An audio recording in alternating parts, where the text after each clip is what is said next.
¿A qué vuelen los fantasmas? La gente que habita en el estado de Nayarit tiene la fuerte creencia de que los fantasmas, es decir, formas etéreas que en algún tiempo tuvieron vida, emiten un olor característico. No es extraño que las personas en diversos estados crean que somos acompañados por seres que vivieron y por alguna razón se quedan anclados en este mundo sin un cuerpo físico. Pero en pocos lugares creen fervientemente que estos entes despiden un olor. De hecho, consideran que el percibir un olor fuera de lo normal y sin causa aparente es prueba inequívoca de que hay algún fantasma cerca. Además, consideran que los difuntos, cuando tienen la oportunidad de visitar a los vivos, lo hacen despidiendo el olor que los caracterizaba en vida. Este es el caso de doña Jacinta, una señora muy entrada en años que vive en la bella ciudad de Tepic. Sus hermosos ojos trigueños han tenido que llorar el fallecimiento de muchos de sus familiares, incluyendo padres, hermanos e hijos. Ella afirma que de repente, estando sentada en su silla mecedora, se acuerda fuertemente de uno de los que se le adelantaron y, como por arte de magia, percibe el olor que la persona despedía en vida. Los curanderos de la región han inculcado la creencia de que los difuntos regresan de cuando en cuando a ver a sus vivos, porque les gusta recordar lo que fueron en vida. Siempre que lo hacen, despiden su característico olor. Ahora bien, si por alguna razón en casa se percibe un aroma que nadie identifica y no hay causa que la origina, se considera que un fantasma que nada tiene que ver con la historia familiar se encuentra cerca. Es probable que necesite una luz para que continúe con su camino, y para ello las veladoras son indispensables, y se las puede llevar a cualquier iglesia. En el estado de Nayarit abundan estas singulares creencias. Es por eso que se considera un lugar muy tradicional. La bruja y el fantasma. Sir Walter Scott. El 8 de noviembre de 1576, Elizabeth Dunlop fue acusada de brujería y con la circunstancia agravante de maltratar a la gente con sus encantamientos. Las respuestas que dio en los interrogatorios que le hicieron los jueces tuvieron el siguiente carácter.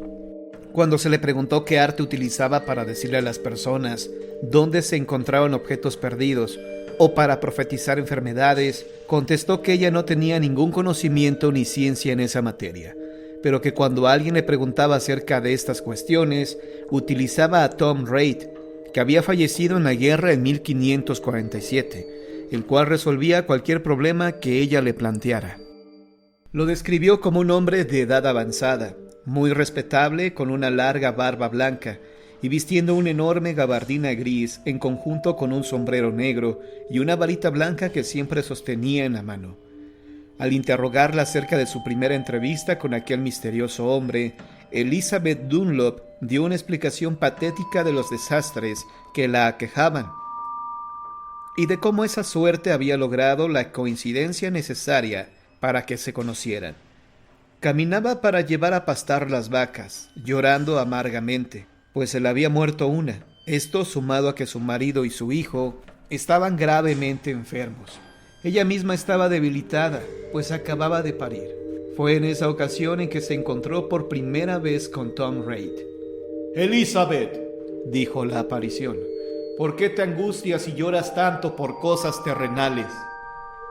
«¿Es que no son razones suficientes como para estar desconsolada?», le respondió Elizabeth. «Mi marido y mi hijo están a punto de morir. ¿Y acaso yo mismo fallezca? ¿Y acaso yo misma fallezca?» «Elizabeth», dijo en tono de advertencia el espíritu, «has hecho enojar a Dios por pedirle demasiadas cosas. Es recomendable que estés en paz con él. Tengo que decirte que tu hijo morirá antes de que llegues a tu casa. 2 vacas más morirán también, pero tu marido se recobrará y se pondrá fuerte y sano».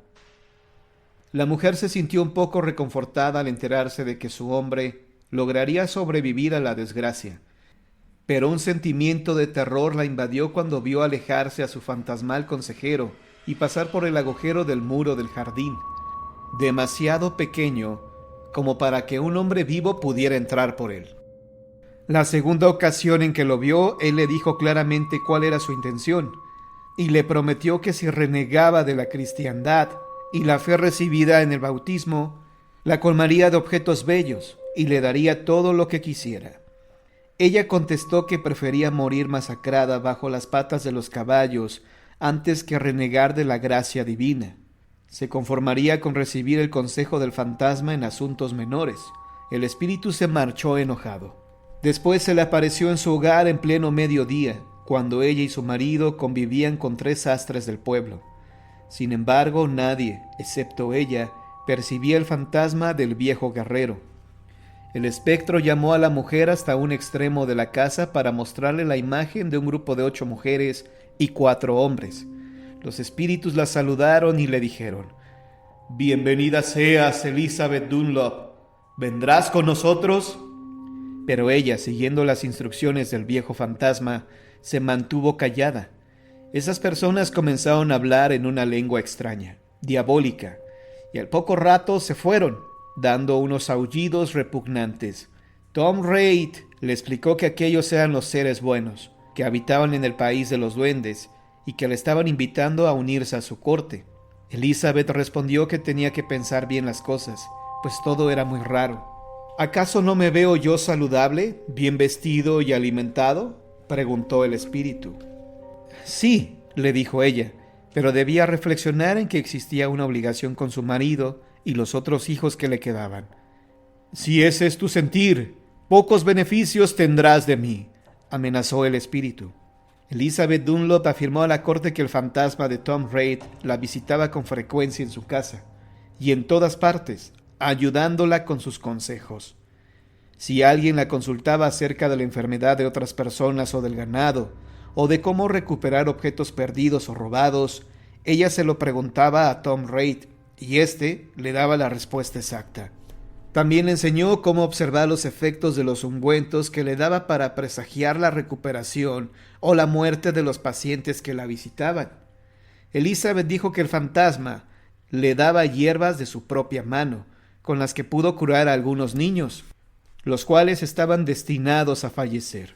Asimismo, salvó a una doncella, cuya enfermedad la hacía desmayarse 6 o 7 veces al día, pues Tom Reid le había dicho que era la sangre fría que le llegaba al corazón, y le preparó un bálsamo especial con mandrágora, belladona, nuez moscada, alas de murciélago y colas de rata. Con ese asqueroso brebaje se recuperó por completo, pero otra señora que tenía gangrena en la pierna no se salvaría. Tom Reid había dicho que no se podía hacer nada por ella, pues la médula del hueso estaba muerta y la sangre corrompida. No había hechizo para ese mal, excepto un pacto con el diablo, pero eso tenía que hacerlo ella misma. Él no podía hacer nada. Todas esas consideraciones nos hacen pensar en el buen juicio del fantasma. Cuando dictaminaban algo sobre los objetos robados, se pudieran encontrar o no, siempre aseguraba una buena reputación a la profetisa Elizabeth Dunlop. La gente la buscaba para preguntarle todo tipo de cosas y pedirle raros medicamentos que ella debía preparar a medianoche, y algunos a la luz de la luna llena, en el cementerio. Así creció su fama, hasta que la ley puso su dura mirada sobre ella. Fue sometida a crueles tormentos para que diera más detalles sobre su demoníaca relación con el espíritu. Elizabeth solo atinaba a decir que mientras vivió, Tom Reid fue conocido en esta tierra como el mayordomo del señor Blair, y después como valiente guerrero. Falleció en una batalla por salvar a su país. Esto lo sabía de cierto, pues Tom Reid le había dado recados para sus hijos y otros parientes, junto con pruebas incuestionables para que ellos supieran que él, desde el más allá, la mandaba con los mensajes para que se redimieran ante la fuerza de Dios. Elizabeth dijo que el espíritu siempre se comportó de forma correcta, salvo al insistir en que la acompañara al país de los duendes. Les confió que el fantasma se paseaba por sitios públicos y que se lo había encontrado en más de una ocasión en el cementerio, que se mezclaba con los vivos sin que nadie, salvo ella, notara su presencia. Tom Reid le dijo que había espíritus que solo ciertas personas podían ver, pero que todos verían alguno antes de fallecer. Al preguntar los jueces a Elizabeth Dunlop si podía explicar por qué solo ella podía ver el fantasma, respondió que era por aquello que les había explicado anteriormente. Luego recordó que el día de su último parto, una mujer maciza envuelta en un aire irreal había entrado en la cabaña y se había sentado al lado de su cama, para decirle con voz de ultratumba que su hijo fallecería y que su marido agonizante iba a mejorar. La visita había sido antes de conocer a Tom Reid, quien después le explicó que aquella persona era la reina de los duendes y que él se ocuparía de ella de ahora en adelante por mandato de su majestad. Tom Reid le pedía constantemente que la acompañara al país de los duendes, pero como ella se negaba, él le advertía que se arrepentiría. Después, Elizabeth Dunlop hizo una descripción de la horda fantasmal, que había conocido en sus visiones inducidas por abominables pócimas. Los jueces la condenaron por brujería y contacto con el diablo. Anotaron con temblorosas manos en el libro de registro: bruja convicta, condenada a ser quemada viva frente al pueblo.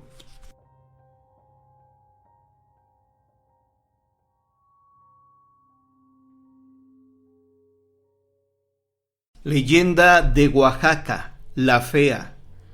Le decían la Fea, pero no por su aspecto, porque en realidad era bonita. Tenía los ojos grandes y profundos, y un pelo negrísimo hasta la cintura, la cual era diminuta y graciosa, pero la armonía de su belleza era contrariada por su forma de ser, por su mirada que expresaba envidia y enojo. Le molestaba ver a la gente feliz, y por eso su apodo de la Fea. Además se decía que sus padres biológicos la habían abandonado y que quienes la cuidaban la adoptaron. Esta historia ocurrió en el año 1800, es decir, 10 años antes de la independencia de México, cuando aún existían las castas, además de la diferencia marcada entre mestizos, criollos y nobles españoles. Como ya deducirán, es una leyenda muy antigua con ciertas alteraciones y correcciones con el paso de los años. Le decían la Fea cuando tenía 15 años, y cuando tuvo 25 parecía igual, sin una pizca de envejecimiento, como si no hubiera pasado el tiempo por ella, y fue en ese lapso en que se corrió el run run de que la Fea había tenido un hijo de un padre desconocido, ya que la muchacha siempre se la pasaba encerrada, sin ni siquiera salir al pan, ella sola. Todo el mundo, como es costumbre ante estos casos, se admiró. ¿Cómo era posible? Había salido con su domingo 7. Mas la curiosidad y el chisme podían más, aparte de que su gravidez no duró los 9 meses, como un embarazo normal. Y así, la gente del pueblo comenzó a decir que el hijo de la muchacha era el hijo del diablo. Por tanto, el miedo ahora no solo era hacia la muchacha, sino también en contra de la criatura. Y cuando dio a luz, nadie supo qué partera o qué doctor la ayudó a la joven. Lo cierto es que un mal día fallecieron los padres adoptivos de la Fea, y se quedó aún más sola, además del escarnio aumentado de la gente que hablaba de su hijo y de ella. Y si antes visitaban poco a sus padres, ahora la casa permanecía cerrada para todos, por esta crítica a la joven y miedo al niño. Así pasaron aproximadamente unos 2 años, y la casa parecía como deshabitada. Ni un rayito de luz podía traspasar las ventanas. Esto motivó a los pobladores de la comunidad que decidieran ingresar a la casa que parecía abandonada. Forzaron la entrada, pero al ingresar a la estancia observaron que la Fea seguía siendo bella, sin rastro del paso del tiempo, y su bebé, que ya tendría unos 2 años, seguía pareciendo un recién nacido. Se encontraban ambos dormidos, y cuando sintieron la mirada de los pobladores, se despertaron. La joven lanzó maldiciones y gritó para que se marcharan. La gente cuenta que unos días más tarde, llegó un vecino muy religioso de un pueblo cercano, quien fue a visitar a los curas y a la iglesia. En el inmueble se hincó frente al altar y oró por todas las ánimas perdidas. Ya había oscurecido y se encaminaban de nuevo para su pueblo, cuando escuchó el llanto de un bebé.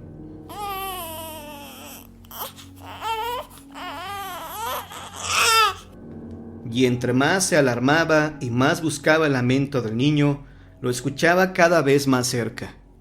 En esta situación desesperada decidió buscar a las autoridades para ayudar al niño a salvarse. con lo cual un grupo de hombres con lámparas de aceite fueron a buscar al pequeño que lloraba, en medio de la oscuridad y de la maleza crecida.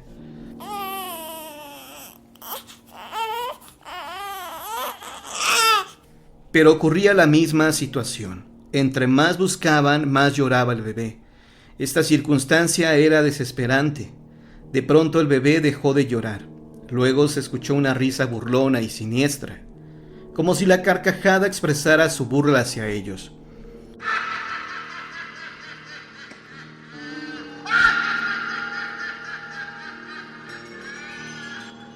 A quien dirigía el grupo de hombres para buscar al supuesto bebé, se le ocurrió ir directamente a la casa de la fea, y hasta allá fueron algunos mirones, que ya habían visitado la casa. Cuando pudieron ingresar, una escena macabra paralizó a todos los acompañantes, pues hallaron a la fea con arrugas y espantosamente envejecida. En cuanto a su hijo, era como un niño de 2 años de edad, y no como un recién nacido. Ambos estaban acostados en la misma posición que la primera vez que los habían visto, pero la diferencia era que ahora yacían ya sin vida. Era una escena muy desagradable y también muy macabra. La gente nunca supo las razones de su fallecimiento, ni por qué una mujer tan bella y sin embargo tan desagradable había envejecido en cuestión de días. La leyenda cuenta que a partir de ese día, a las afueras de la iglesia de esta comunidad de Magdalena, Tequisistlán, se escucha el llanto de un bebé en un lugar muy cercano, y luego su llanto se convierte en una risa que provoca miedo, pues es una carcajada siniestra. Es como si alguien o algo estuviera observando a la gente y no se pudiera percibir, y produce miedo, poniendo los pelos de punta. Muchos pobladores aseguran que incluso hasta nuestros días se puede escuchar la carcajada macabra y siniestra.